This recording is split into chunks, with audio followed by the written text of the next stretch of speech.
The Bostonian versus the book. That was Aaron Rodgers' thing. Took a quarterback in the first round. Yeah.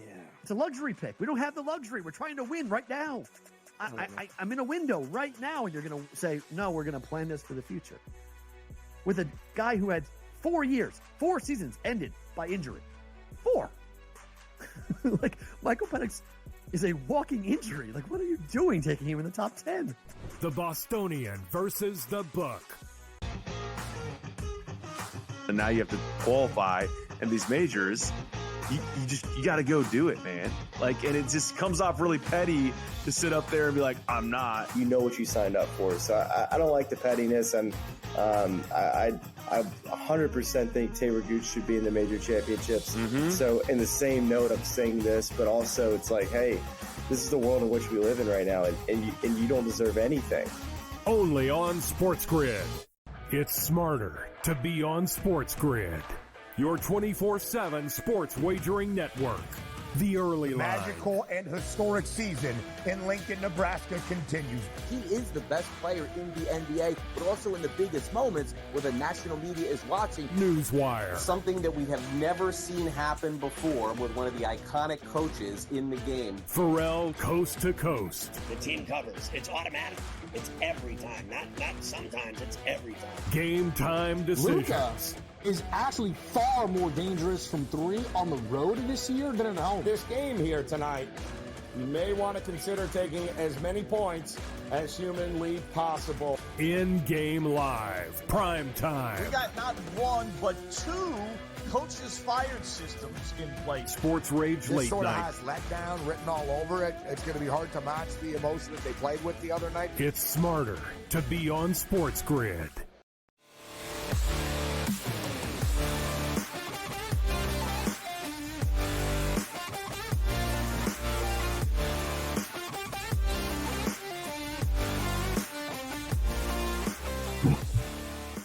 Hi, welcome in. It's InGame Live Overtime, hour number 2 of our 3-hour extravaganza. Scott Wetzel, Joe Banks sitting in for Gabe and Cam, who will return tomorrow. Watching a little NHL Game 7 after 2, Edmonton 3-zip. We got some baseball games going on, Joe, as well. So we got some good news. Let's start with the good news, right? We'll put the hockey aside for a second here. Dodgers and Arizona Diamondbacks, we both got same-game parlays. They are tied at 1, bottom of the 3rd. But, Joe, we have Ohtani batting with nobody out and runners on 1st and 2nd. The good news is we got Freddie Freeman coming up next, and even more importantly than that, we got Will Smith then coming up. So unless we get a triple play or a double play here, we're going to get Will Smith batting with some runners on base and a chance to get the RBIs and the base hits and total bases that we need out of him. That is very good news here, Scott.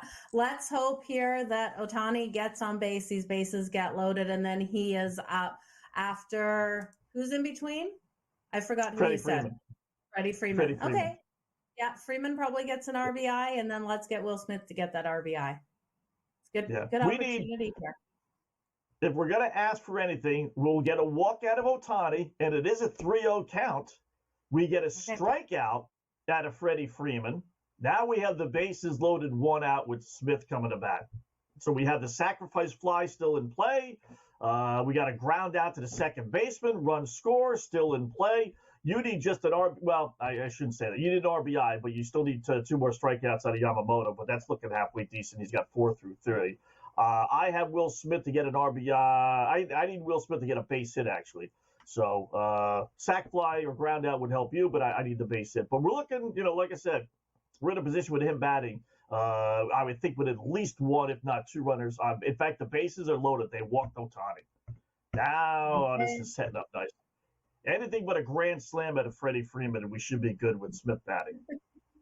For the once, we don't want Freddie Freeman to get a grand slam, right? Like, don't get it, Freddie. He probably will come out and get that. Especially now that you said it, Scott. But I do think we can get Will Smith up here to be able to get it done for both of us. So let's keep our fingers crossed, see what happens here with Freddie Freeman. He has struck out once already, Scott. So maybe you put that right recipe out there in the universe. What do you think about these lines right now? That total, 9.5, it's plus 102 to the over. Are you going to wait to see what happens at the bottom of the third here before you touch that total? I would. Yeah.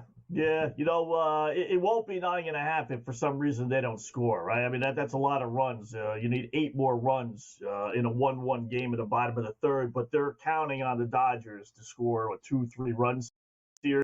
It's kind of, it's gambling. So do you take the 9.5 now? And now it's locked. Or do you wait and see? But if he gets a 2-run double, we'll say it's not going to be 9.5 anymore. It's going to be 10.5 or 11.5. So, oh my goodness, Joe, are you kidding me? Are you kidding me? You said it, Scott. Why did you say it? Goodness! Oh my goodness! Oh man, you said it. There's the jinx. That was Freddie the jinx. Freeman Grand Slam. You can't make this stuff up. You cannot make this stuff up. Yeah, he's like, okay, Scott, I'll give you that Grand Slam. Anything but a Grand Slam. Anything, Joe, but a Grand Slam. Uh-huh. You can't win. Okay. You just can't win. You just can't win. Well, let's at least get Will Smith for the hit here for you, right? Base hit. I know, but now all the emotion is gone. Now it's like the game's over. Now let's just get out of here. It's a Monday night. Let's get home. Let's go to the barbecue. The game's over. Arizona's not going to come back. Oh, I feel bad for you. I feel worse for you, Joe, because you needed an RBI. You're right. I could still get the base hit, but I mean, I'd rather have runners on base because you get the juices flowing. But anything but a Grand Slam. That's all we needed. Just a sac fly, strikeout, even a double play grounder would have been okay. And the dude hits a Grand Slam. And he's had 2 strikes now for Will Smith. So he wasn't going to bring him home anyway. At least the Dodgers on the run line looks like it will cover for people tonight. There's a positive. Yeah. Let's find the positive in this, Scott. And plus, if we all would have bet that Grand Slam when you said it right before it happened, like you said it, 30 seconds before? 30 seconds before. I said anything. Watch the guy hit a Grand Slam. Watch the guy hit a Grand Slam, and that's what he does. Amazing. Stupid. Dumb on my part. I play Freddie Freeman in our little podcast. We have a 3-person 2 RBI parlay. So we take 3 guys to have 2 RBIs, and it pays about 200 to 1. Believe it or not, it really pays great. So we just pick the same 3 guys and just hope one time during the course of the season, Joe, these guys have 2 RBIs the same night, right? So we did it last year. We actually won some money on it. So long story short, Freddie Freeman is one of our guys. So I should be happy, right? No, because Garcia for Texas is another one of our guys. So we didn't do it tonight because, Texas didn't play and Bryce Harper's another one. So, we definitely didn't do the parlay. So lo and behold, the guy gets, 4 RBIs on a day in which we don't do our parlay. So, yeah, wow. Oh, are you kidding me? Frustration. How about that? Will Smith, I'm told, hits a home run. So all that aggravation and sweat and anguish, we had in the bag the whole time, Joe. In the bag the whole time. I love gambling. How about that? Run. Well, that's good. All right. Still need him to get that RBI. No, he's got the RBI for the home run. You need. Yeah, I guess he does. I was thinking he had to get someone else home, but he doesn't. He got himself home. That's an RBI. So now you just need Yamamoto to get 2 more strikeouts. And he's pitched 3 innings, so he's going to go at least 3 more, I would think, right? Yeah. So you got a good 9 outs, I would think, to spare here.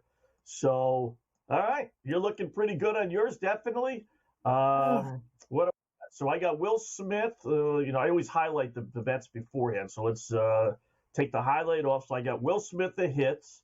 I need Mookie Betts to get an RBI and 2 hits. I got greedy with mine. Mine is stupid.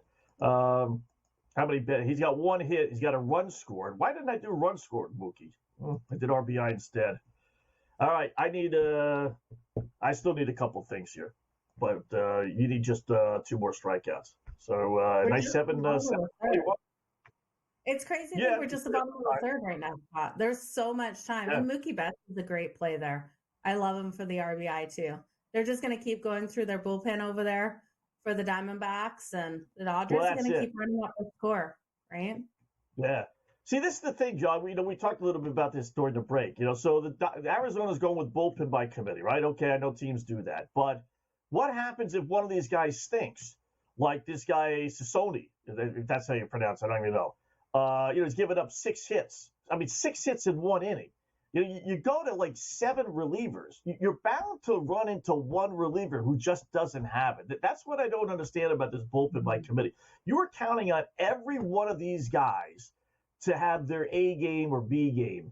And, chances are there's going to be one that doesn't. And because he's designated for 1 inning, they don't take him out. He had the bases loaded with nobody out. He clearly doesn't have it. And they keep him in there. And, 6 runs later, the ball game is basically over. And now what do? You keep them, you use the same bullpen guys and use them up in a game that's probably not winnable? Do you put those, how many innings can you pitch your shortstop or your reserve outfielder, right?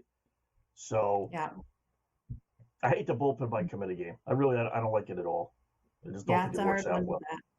No, and it's a hard one to bet as well, unless you're looking at some overs. And this total now, we talked about it 9.5, 11.5, and look at the juice you're laying, Scott, to the over, -144.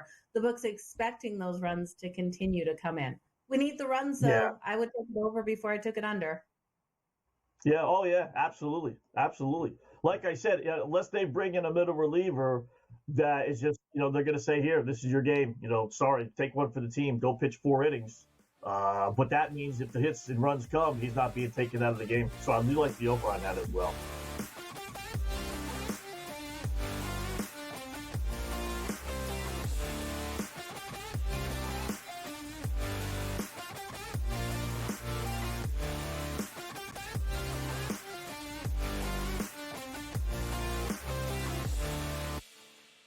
The Bostonian versus the book. That was Aaron Rodgers' thing. Took a quarterback in the first round. Yeah. It's a luxury pick. We don't have the luxury. We're trying to win right now. I'm in a window right now, and you're going to say, no, we're going to plan this for the future. With a guy who had 4 seasons ended by injury. 4. Like, Michael Penix is a walking injury. Like, what are you doing taking him in the top 10? The Bostonian versus the book. And now you have to qualify in these majors. You got to go do it, man. And it just comes off really petty to sit up there and be like, I'm not. You know what you signed up for. So I don't like the pettiness. And I 100% think Taylor Gooch should be in the major championships. Mm-hmm. So in the same note, I'm saying this, but also it's like, hey, this is the world in which we live in right now, and you don't deserve anything. Only on SportsGrid. It's smarter to be on SportsGrid. Your 24/7 sports wagering network. The early line. Magical and historic season in Lincoln, Nebraska continues. He is the best player in the NBA, but also in the biggest moments where the national media is watching. Newswire. Something that we have never seen happen before with one of the iconic coaches in the game. Pharrell, coast to coast. The team covers. It's automatic. It's every time. Not sometimes. It's every time. Game time decisions. Luka is actually far more dangerous from 3 on the road this year than at home. This game here tonight, you may want to consider taking as many points as humanly possible. InGame Live, prime time. We got not 1, but 2 coaches fired systems in place. Sports Rage this late sort of night. has letdown written all over it. It's going to be hard to match the emotion that they played with the other night. It's smarter to be on SportsGrid.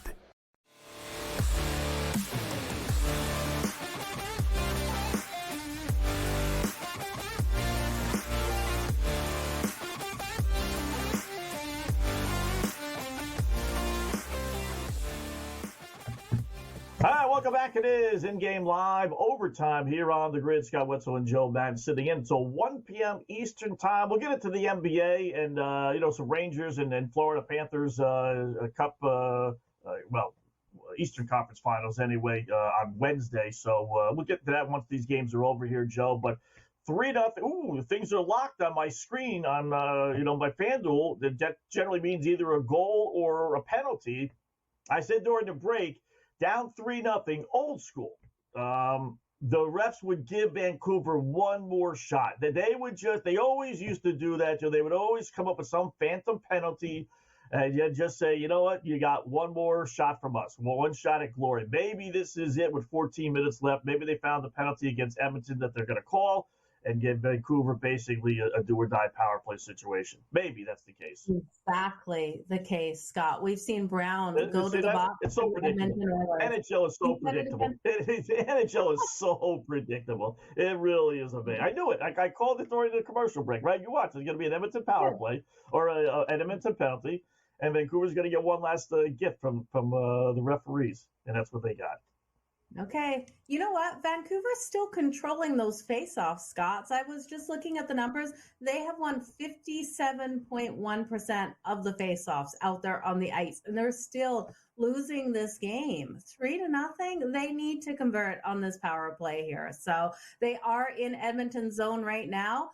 That face-off, they did not win. They're 0-3 on the power play in this game so far, so they need to come down the ice and they need to get this puck in the back of Skinner's net. This is true at Skinner. This is not Jake Ottinger in goal for the Edmonton Oilers. They should be able to find the way to light the lamp tonight, Scott. Come on. They need to get this goal here. Yeah.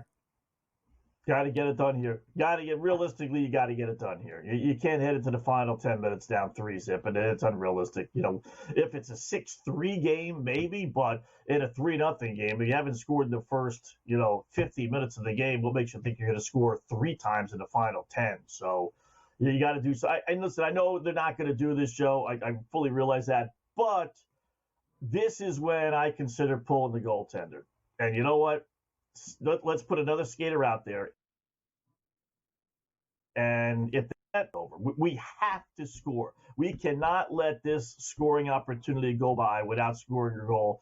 And with 7 skaters on there, if you can't control the play to prevent Edmonton from getting an empty netter, then you just don't deserve to win anyway. So I would do it. But it'll never happen. I understand that. But I would have no problem doing that right now. I really would. Yeah, Scott, it's hard to even look at this and think that Vancouver's on a power play at the moment. Looking at them out there on the ice, they're in Edmonton zone. Edmonton's still controlling things out there. It's like Vancouver starts passing around this puck and right away Edmonton gets in their lane and takes the puck away and gets it out of the flow of play here. So they did have one nice chance there. Lindholm stopped the puck and it didn't go in, but I don't know. Vancouver has to step up. I don't understand why they look so disorganized out there on the ice, because that's what it looks like. This doesn't look like a team on a power play right now. Like, you look at Edmonton when they're on the power play and their ability to get that puck moving and that flow on the ice, Vancouver just doesn't have it tonight. And it's not like Edmonton is a world-class defense. If they get through and face the Stars by miracle, they're going to be eaten apart. I think Edmonton probably will be eaten apart by the Dallas Stars as well. Yeah. Lindholm right there on the doorstep. Couldn't deflect it in. So again, 35 seconds left. I know I'm behind. I think the faceoff is going to be, basically in Edmonton's end. I'm pulling the goalie. I am. Listen, this is it. This is a season on the line. What's the difference if they score an empty netter? If it does, it does. We're not scoring 3. They're not scoring 3 goals here in the final 11 minutes. I mean, that would be so wacky. I know it's been done. San Jose did it a few years back, I remember, but that is so rare. But that's the problem with hockey, Joe. No one takes any chances in hockey. And I get it. It's the penalty of if the chance screws up. Game's over 4-0. I get that, but you just sometimes that's what hockey misses. It misses the strategy. You don't. That casual fan doesn't analyze why you're using this line against that line. We don't know. Whoever's on the ice is on the ice, right? It's not like the NBA where a guy gets subbed out and you wonder why. Why is this guy sitting on the bench, right? You don't really realize this stuff in hockey. There's no strategy to debate in hockey, which I think is one of the main reasons why hockey here in the States anyway has reached the pinnacle, but it just won't get to that next level because it doesn't take over sports talk shows. You could be upset about, okay, the Rangers lost, we'll just say, right? Oh, Rangers lost, they lost. Okay, but you don't break down why or the coach did something wrong. They just don't. There's no strategy talk in hockey. So, anyway. Well, Edmonton killed it off. And guess how many shots on the 2-minute power play Vancouver got? Only 2 shots, Scott. 2 shots on goal in 2 minutes. In a man advantage situation.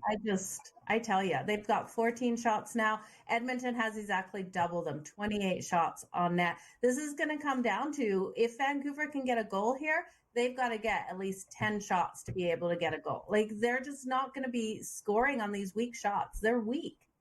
They're looking subpar out there, Scott. It's not pretty. And here comes Edmonton. Yeah. They're piping down. Edmonton's going to score again. It's going to be 4. It's going to be 4-0 right away. Vancouver, Joe, to score. Forget about winning the game, right? That's left the bar. Vancouver to score plus 2-1. You got 11 that's left on my TV screen. They're willing to give you 2-1 for one lousy, stinking, meaningless Vancouver goal. Are they going to get shut out? Wow, that's plus 2-1. I mean, that's something.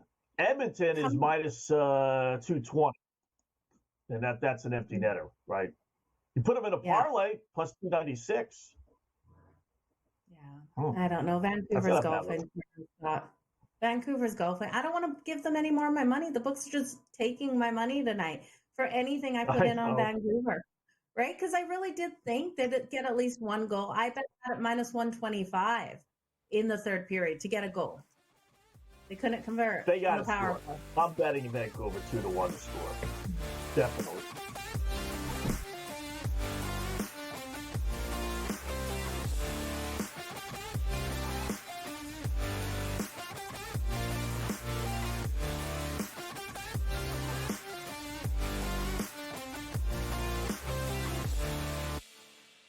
The Bostonian versus the Book. That was Aaron Rodgers' thing. To your quarterback in the first round. Yeah. It's a luxury pick. We don't have the luxury. We're trying to win right now. I'm in a window right now, and you're going to say, no, we're going to plan this for the future. With a guy who had 4 seasons ended by injury. 4. Like, Michael Penix is a walking injury. Like, what are you doing taking him in the top 10? The Bostonian versus the Book. And now you have to qualify in these majors. You got to go do it, man. Like, and it just comes off really petty to sit up there and be like, I'm not. You know what you signed up for. So I don't like the pettiness, and I 100% think Taylor Gooch should be in the major championships. Mm-hmm. So in the same note, I'm saying this, but also it's like, hey, this is the world in which we live in right now, and you don't deserve anything. Only on SportsGrid. It's smarter to be on SportsGrid. Your 24/7 sports wagering network. The early line. Magical and historic season in Lincoln, Nebraska continues. He is the best player in the NBA, but also in the biggest moments where the national media is watching. Newswire. Something that we have never seen happen before with one of the iconic coaches in the game. Pharrell, coast to coast. The team covers. It's automatic. It's every time. Not sometimes. It's every time. Game time decisions. Luka is actually far more dangerous from 3 on the road this year than at home. This game here tonight, you may want to consider taking as many points as humanly possible. InGame Live, prime time. We got not 1, but 2 coaches fired systems in place. Sports Rage This Late sort of Night. has letdown written all over it. It's going to be hard to match the emotion that they played with the other night. It's smarter to be on SportsGrid.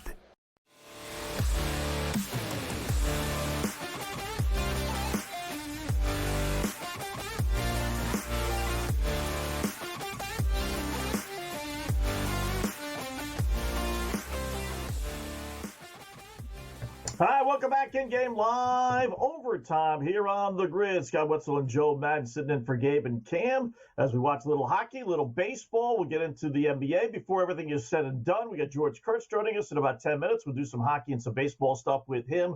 So desperation times, 9 minutes and change left to go. Edmonton 3-0, Joe, over Vancouver. I did put in Vancouver to score a goal at plus 2-1 odds. I'll take my chances they don't get shut out. But I will say this: the last time Edmonton had a Game 7 was against the LA Kings back in 2022, a couple of years ago, in which they won 2-0. So they got a history here of shutouts in Game 7s. No Corey Perry, by the way, tonight.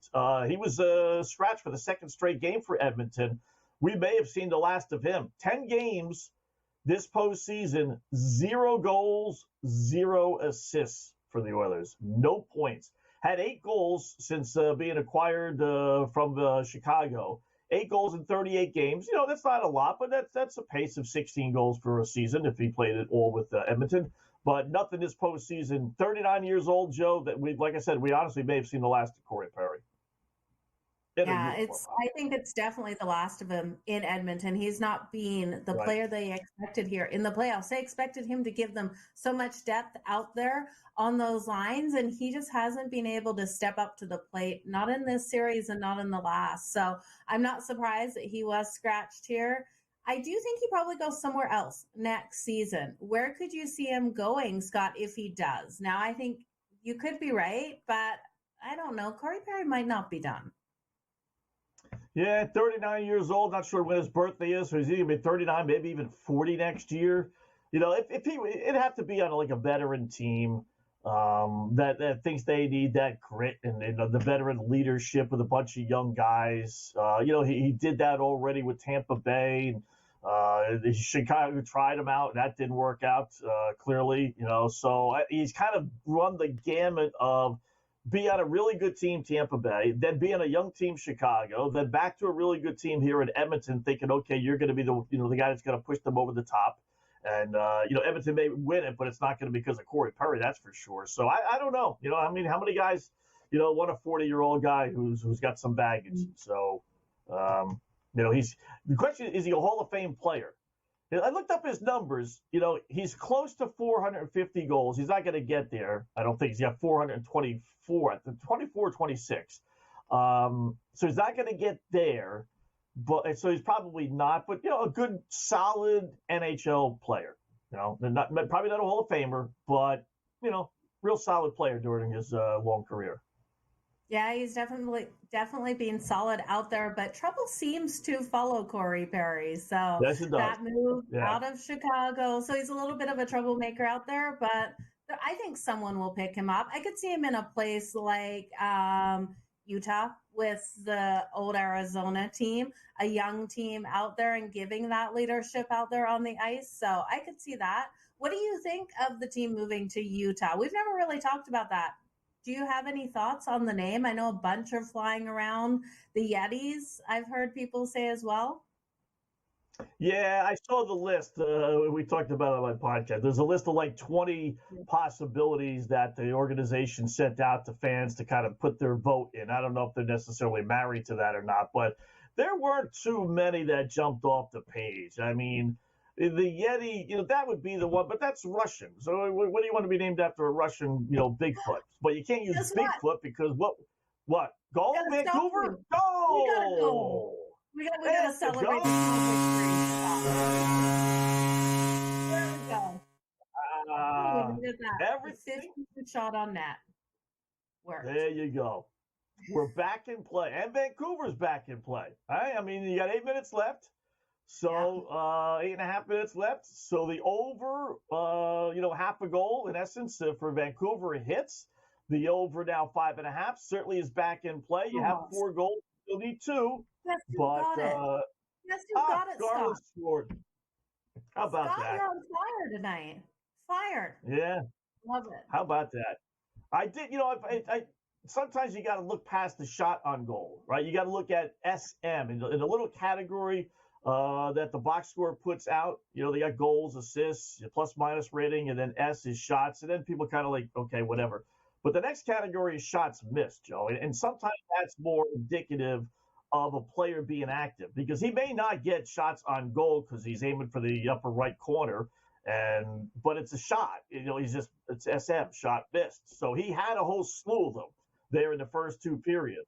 So that's why I thought, okay, he's definitely active. He's playing on the top line without Besser. So, not bad. Broken clock is right twice a day. How about that?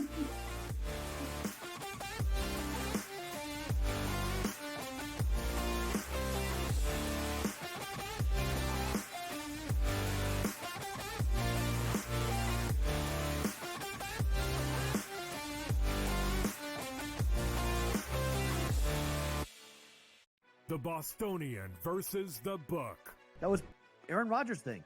Took a quarterback in the first round. Yeah.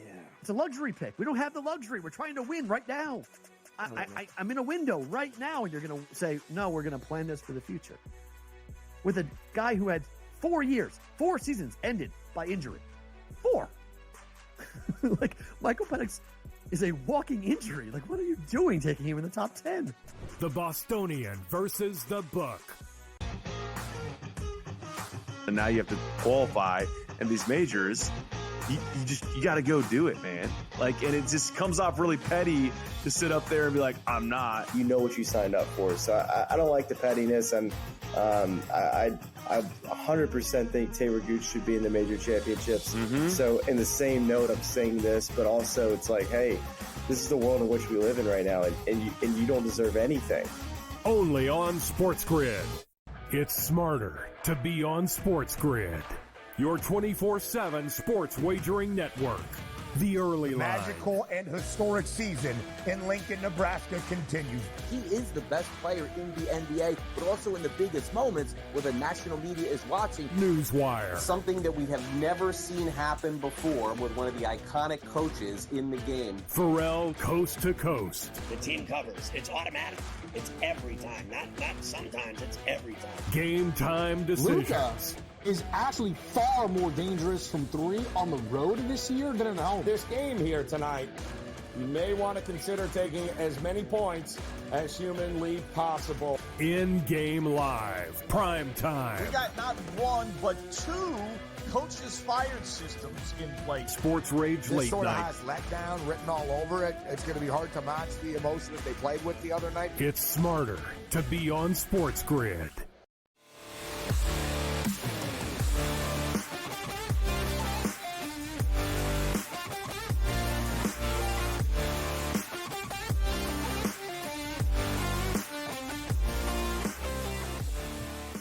All right, welcome back in Game Live. Overtime here on the grid. Scott Wetzel and Joe Madden sitting in for the fellas as we take you to 1 a.m. Eastern time. We got 2 things going on. Baseball, Dodgers winning big over Arizona. And more importantly, really in a lot of ways, Game 7, Edmonton 3-1 now over the Vancouver Canucks as they play with about 6.5 minutes left to go in the third. Let's talk a little hockey, a little baseball with our guy George Kurtz, who joins us now here on the grid. What's going on, George? How are you tonight?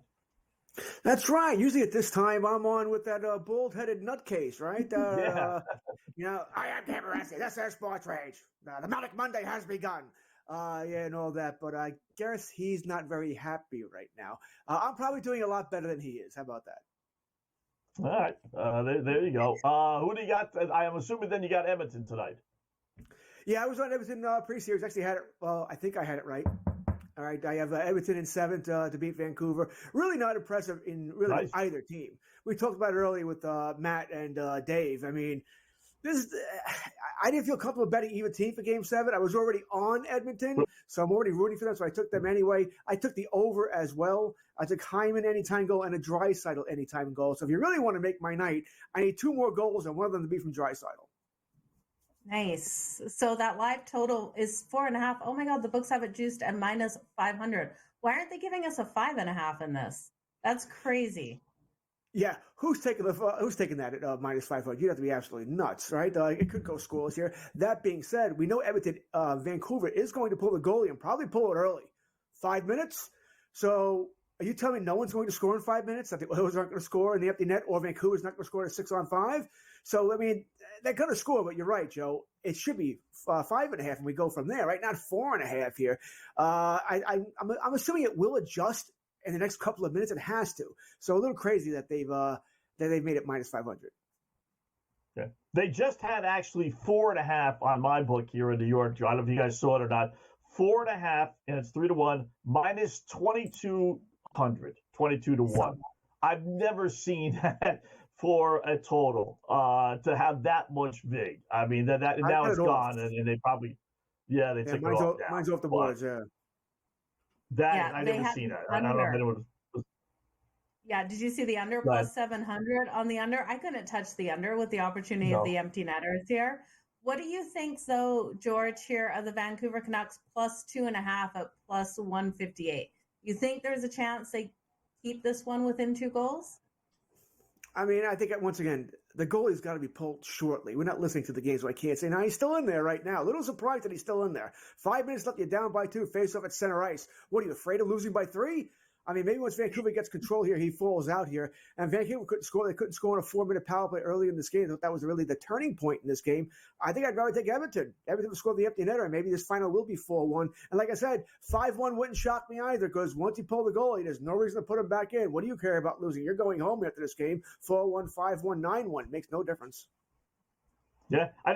You could even have Vancouver score, George, and still cover the 2.5 goals, because even if they cut it to 3-2, if Edmonton got the empty netter to make it 4-2, Vancouver's still going to have, an empty net, situation. So not big on laying minus 188. I think the chances of Edmonton scoring an empty netter are better than Vancouver scoring a goal. Could happen with Vancouver, but I would take a flyer on Edmonton with the empty netter. We were talking about it before, George. When Vancouver was down 3-0 with about 12 minutes left, refs gave them a power play. You don't see it, and I didn't expect it to happen. But if I'm Vancouver at that point, I'm down 3-0, haven't been able to score any goals, I would have pulled my goalie. I mean, whoa, Vancouver scores. How about that? Vancouver scores. Philippe Roenick. Kelly was JT Miller. I want the white towel. I want to start waving it. If it's JT, I'm sitting at a 90-1 parlay, George. Garland and Miller to score the third period, and Garland scored the first one. If it's JT Miller, it would have had to been tipped. For it to be anybody but Roenick, it would have had to been tipped on the way in. I guess they show you a nice little replay here. We'll find out for sure. Yeah. But he takes the shot. No, that's straight in. That's straight in. So fudge. Ding, ding, ding, ding, ding, ding. Yeah, that's straight in, Scotty. I'm sorry. No tip in there. So Roenick's going to get that goal. Philippe Roenick, who was acquired for Detroit last year, but a good defenseman for Vancouver. Hey, we got 4 and change here now. I guess there's a chance, right? There's a chance. And if you had the over 5.5, which I had, I'm liking that much better. Someone is scoring in the next 4+ minutes. I'm going to get my empty net goal over. I don't want Vancouver to tie this. Okay, that would. If the Yankees blew that under for me tonight, that would be very, very annoying that I have to sweat out overtime for an Edmonton win. Yeah, Edmonton taking a timeout right now. So looking at those faceoffs, George, did you realize Vancouver has controlled the faceoffs in every single one of these games, even though they've lost 3 of them? And even going into this third period here, they were still dominating 57.1% of those faceoffs. Are you shocked by that? I don't know if I'm shocked. I am surprised. So one level down from shocked here. For those who don't follow hockey, winning a faceoff is the definition of time of possession in football. It means you have the puck, right? You have the puck, so you get to make a play here. So it's so important here. It may not sound big, 57-43, but it's a huge advantage there. But to answer your question, Joe, yeah. I mean, not that McDavid or Draisaitl or whoever else is taking faceoffs there, Fogle, Henrique's out, are great faceoff men, but I didn't expect them to get close to dominated like they have been by the likes of JT Miller, who is a good faceoff man. So surprised, yes. And I get, once again, that makes it even more surprising that you've gotten dominated the last 2 games. I think even with this goal now, you have less than 20 shots on goal. You had 15 shots in Game 6. How is that possible if you're winning those faceoffs? Amazing. Makes no sense, right? I mean, it's kind of like in the NBA, they gave a stat. Team that's out-rebounded the opposition this postseason is now 55-13. I mean, it's amazing because you get those extra possessions, whether they're offense or defensive rebounds. The same thing here with faceoffs. So 3.5 minutes left. I will say this. They're offering you Edmonton minus 1.5 at minus 102. So it was plus 140 and change a moment ago. That would really be enticing, but it's basically now when do you pull the goalie down only 1? Down 2, the goalie would already be pulled. Do you screw around with 3 minutes left and risk an empty netter, or do you wait another minute or so before you pull the goalie? But And then I was going to say Vancouver was being offered George at 8-1. I would have taken a flyer on that too, 8-1. But I did the JT Miller score here. That's what I'm rooting for more than anything else. It's funny. You're rooting for JT Miller. I'm rooting for Drysdale. I like your chances better. I don't know if Drysdale's going to be out there that much in the defensive part of the game now here. But that's what we're going for here. Although a JT Miller goal wouldn't be the worst thing to happen for me, as it would give me my over. But then I got to sweat out Everton winning in overtime, which is much more important to me than the over or Drysdale for that matter here. I am curious as to when Tocchet will pull the goalie. All right. I mean, back in our day, Scott, hey, you pull it 50 seconds left, right? Now that's changed over the last probably 10 years or so, right? And analytics has told you, you pull it much earlier. Some coaches like Patrick Roy, the Islanders, will pull it with 3-4 minutes left down one goal. I don't know what Tocchet will do. Is he a 2-minute guy, 3-minute guy? Is he going to go 1:30? Next time they get possession of the puck here, I'm curious as when we're going to see Shalovs leave the net here. Obviously, for me, the earlier the better, because I want at least a chance to get that empty netter. Yeah, and they need to be able to tie this up. They need to get the goaltender pulled right away, because you look at when those shots or when those goals have come, George, they were able to score on the 15th shot and the 17th shot. So with those only one shot in between their goals coming, and they're driving down the ice right now, I'll be shocked really if they don't pull him. So there's 2 minutes and 38 seconds left in this game. This is your season on the line. You're either going golfing tomorrow or you're moving on to face Dallas. George, what do you think of the matchup versus Dallas for either of these teams? Oh, I don't think either team's going to put up much of a fight with Dallas. I think Dallas is the better team. They're the deeper team. They'll be the fresher team. I think both these teams are banged up. We know Besser's not going to play if Vancouver advances. Draisaitl, McDavid, Hyman, all rumored to have injuries as well. And those guys are going to get hit over and over again. I think Dallas, if they play Edmonton, I'd go Dallas in 6. If they play Vancouver, I might go Dallas in 5. All right, George, you got a minute? Well, hold on. We'll talk about the Rangers and Florida Panthers. A little baseball talk with you on the other side if you got time. Absolutely. Cool. All right, 3-2, and then we'll let you know how it turns out with this one. It's probably going to be over when we get back, but you never know. InGame Live overtime.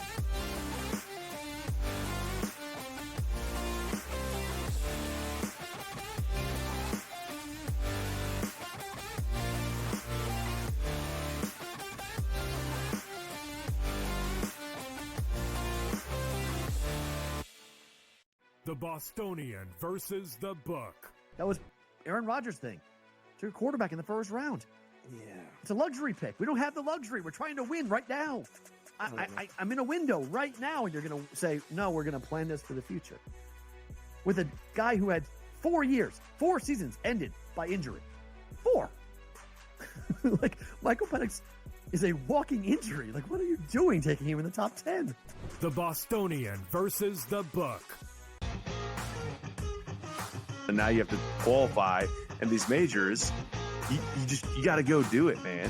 And it just comes off really petty to sit up there and be like, I'm not. You know what you signed up for. So I don't like the pettiness, and I 100% think Taylor Gooch should be in the major championships. Mm-hmm. So in the same note, I'm saying this, but also it's like, hey, this is the world in which we live in right now, and you don't deserve anything. Only on SportsGrid. It's smarter to be on SportsGrid. Your 24/7 sports wagering network. The early line. Magical and historic season in Lincoln, Nebraska continues. He is the best player in the NBA, but also in the biggest moments where the national media is watching. Newswire. Something that we have never seen happen before with one of the iconic coaches in the game. Pharrell coast to coast. The team covers. It's automatic. It's every time. Not sometimes. It's every time. Game time decisions. Luka is actually far more dangerous from 3 on the road this year than at home. This game here tonight, you may want to consider taking as many points as humanly possible. InGame Live. Prime time. We got not 1, but 2 coaches fired systems in place. Sports Rage This Late sort of Night. has letdown written all over it. It's going to be hard to match the emotion that they played with the other night. It's smarter to be on SportsGrid.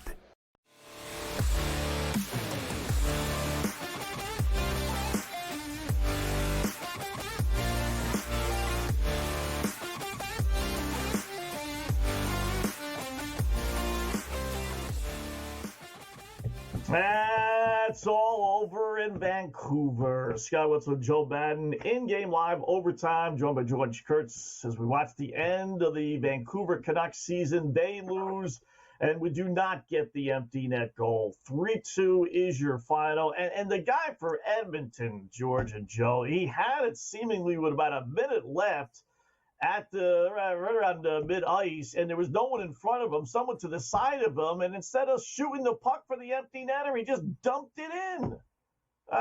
We had our over. We had it. We should have got the over, George. We should have.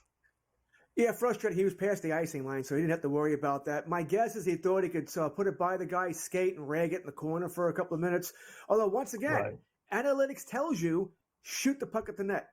Because odds are you'll get the puck in the net. Or, more than that, you'll hit the net and you'll score a goal here. So even from your own end, take the chance on the icing. This is not a joke, but the analytics tells you this. Shoot the puck at the net. But he didn't. That was frustrating because, like, as you said, he had a clear shot at it. That should have been our over right there. I was telling Joe during the break, and I'm sure you heard too, sometimes being on these shows costs me money because I put in bets maybe I normally wouldn't do, but I'm on the show and I want something to follow here. This time it probably saved me money because if I wasn't on the show, I almost certainly would have put in another bet on the over. So I guess I should be happy, and thank you, too. Well, thank Frank. Thank you, saved me money.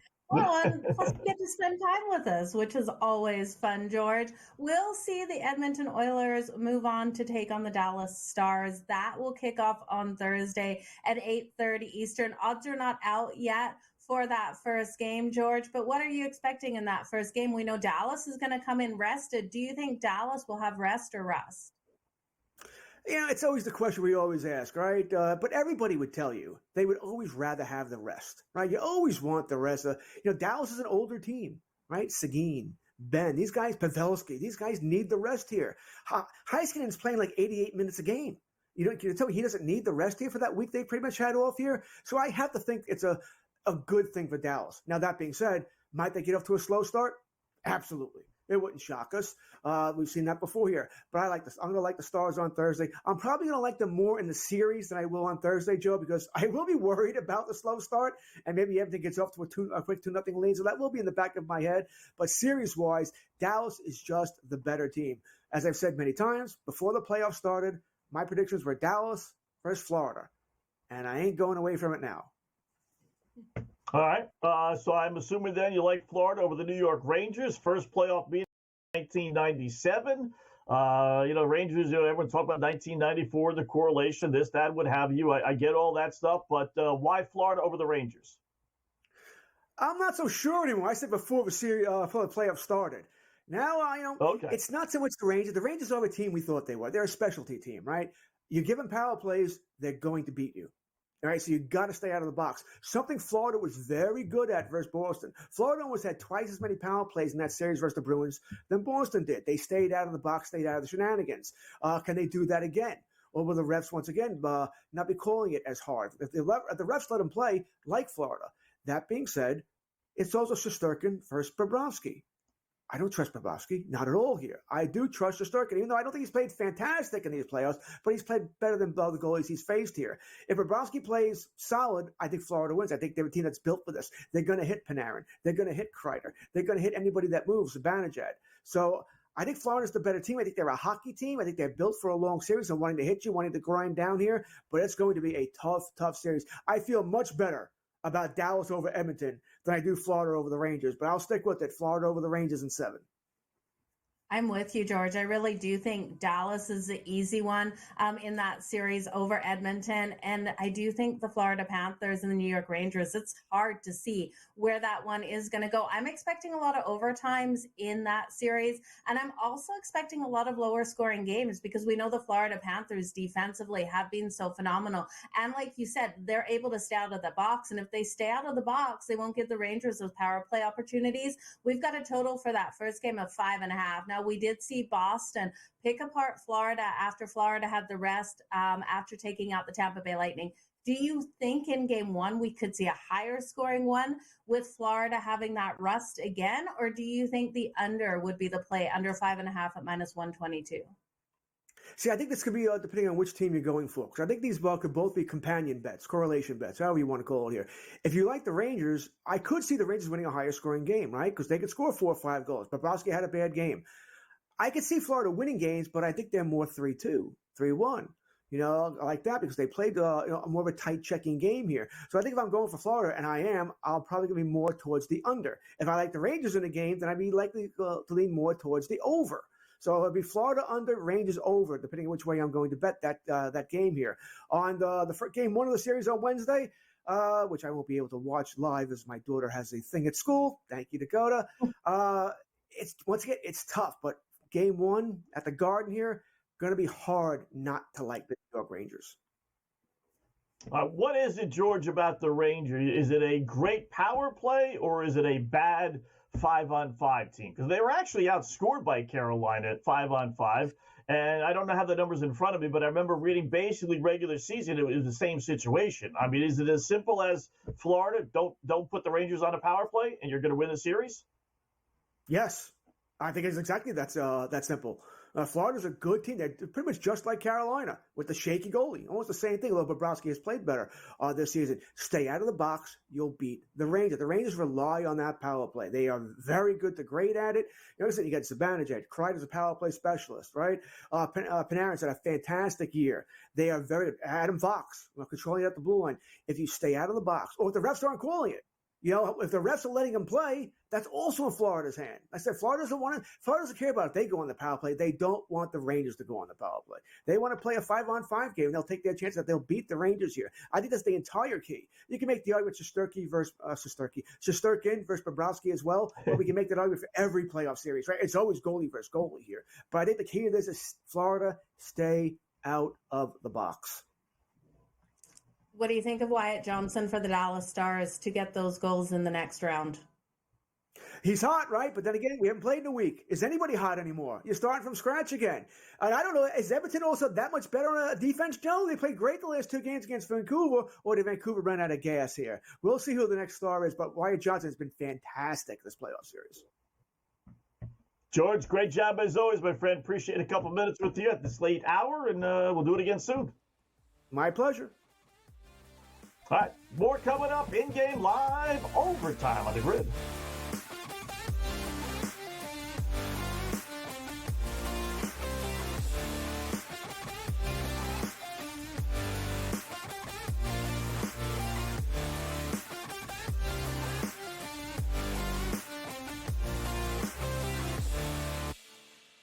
The Bostonian versus the Book. That was Aaron Rodgers' thing. It's your quarterback in the first round. Yeah. It's a luxury pick. We don't have the luxury. We're trying to win right now. I'm in a window right now, and you're going to say, no, we're going to plan this for the future.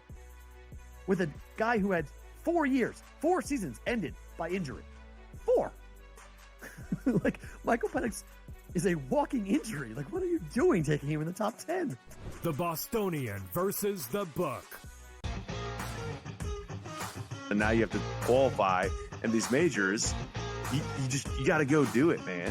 Like, and it just comes off really petty to sit up there and be like, I'm not. You know what you signed up for. So I don't like the pettiness, and I 100% think Taylor Gooch should be in the major championships. Mm-hmm. So in the same note, I'm saying this, but also it's like, hey, this is the world in which we live in right now, and you don't deserve anything. Only on SportsGrid.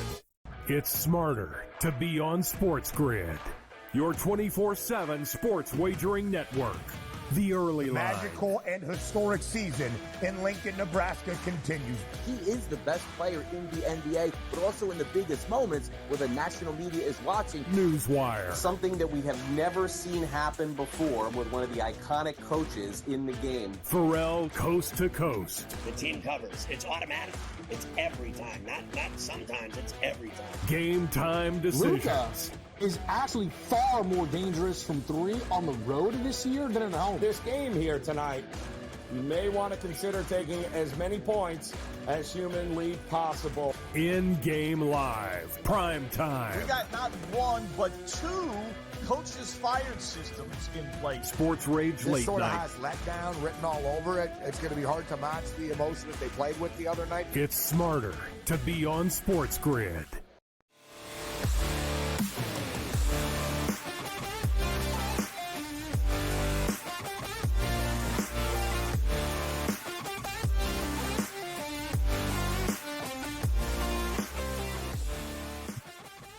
Welcome back in Game Live, overtime here on the grid. Final segment of the hour number 2, but we got a full hour to go, so don't go anywhere. Hour number 3, we'll look at a little bit more of the hockey stuff, and then obviously NBA as well, as the NBA playoffs had a little hiatus here on a Monday, but it resumed this week with Eastern Conference Pacers and Boston Celtics, and then obviously the Western Conference later in the week with the Minnesota Teacups upsetting Denver last night. Well, I still can't believe that game, Joe. I really 20-point lead in the third quarter at home. But that is just a killer if you're a Denver Nuggets fan. So I'm not sure. Listen, it's never good losing, right? I mean, is it better to get destroyed like the Knicks did? Is it better to get a lead like Denver did, blow it, but, still lose by a lot? It wasn't close.